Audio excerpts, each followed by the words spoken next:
Bayangkan sebuah pelabuhan strategis di utara Australia, dekat pangkalan militer, tempat penyimpanan bahan bakar militer Amerika Serikat, dan lokasi penting dalam pertahanan Indo-Pasifik mereka, tiba-tiba dikuasai oleh perusahaan asal Cina. Amerika langsung panas dingin lah ya. Ya, Australia sendiri galau setengah mati. Dari satu sisi mereka ialah sekutu militer dekat dengan Amerika Serikat, dan di sisi lain Australia juga merupakan mitra dagang terbesar Cina dan sangat bergantung kepada perdagangan antara keduanya. Naasnya, pelabuhan Darwin yang dulunya dianggap sebagai transaksi bisnis biasalah, tempat bisnis biasa ya, kini menjadi bom waktu geopolitik.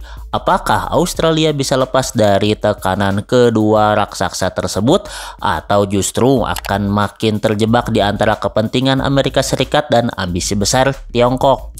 Pada tahun 2015, perusahaan Cina bernama Land Bridge Group diberi hak istimewa selama 99 tahun ya, gila, atas pelabuhan Darwin, sebuah pelabuhan kunci di utara Australia. Saat itu, keputusan ini dipertanyakan banyak pihak, namun tetap berjalan aja. Kini seiring meningkatnya ketegangan geopolitik, keputusan ini menjadi sorotan panas tidak hanya di Canberra tapi juga di Washington. Amerika Serikat melihat penguasaan pelabuhan ini sebagai ancaman nyata.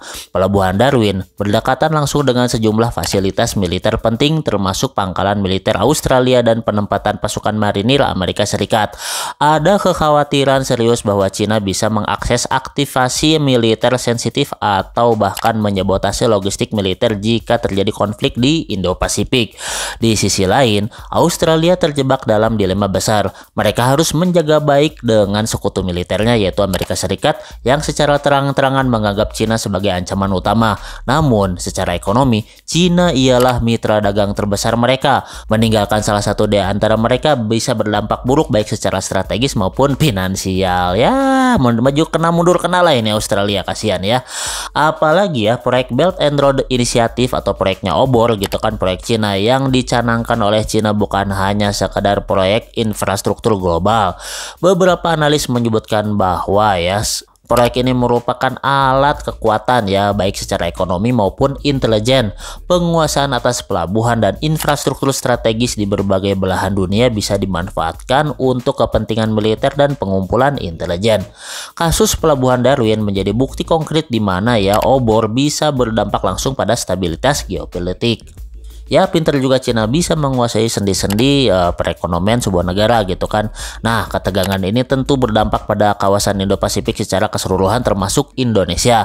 Posisi Indonesia yang strategis diapit oleh Laut Cina Selatan dan jalur perdagangan utama dunia dan juga di antara Cina dan Australia ya, menjadikan titik penting dalam perimbangan kekuatan. Jika konflik terbuka antara Cina dan Amerika Serikat ya, Indonesia bisa berdampak secara ekonomi, militer maupun diplomatik ya. Dan kini Australia berencana mengambil alih kembali pelabuhan Darwin. Tapi langkah ini bisa memperkeruh hubungan dengan Beijing. Nah, pertanyaannya, apakah langkah ini terlalu lambat gitu ya, udah terlalu telat gitu kan bagi Australia, sedangkan Amerika Serikat sebagai sekutunya udah teriak-teriak gitu, tapi kebutuhan ekonomi dalam negerinya juga harus terpenuhi dengan Cina.